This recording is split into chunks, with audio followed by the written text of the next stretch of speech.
Hello everyone. My name is Dee.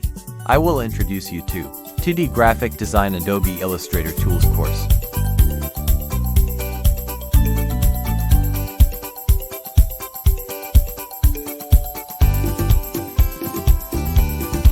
In this course, I will introduce you to the basic tools and shortcuts that will help you optimize the time you spend on your work.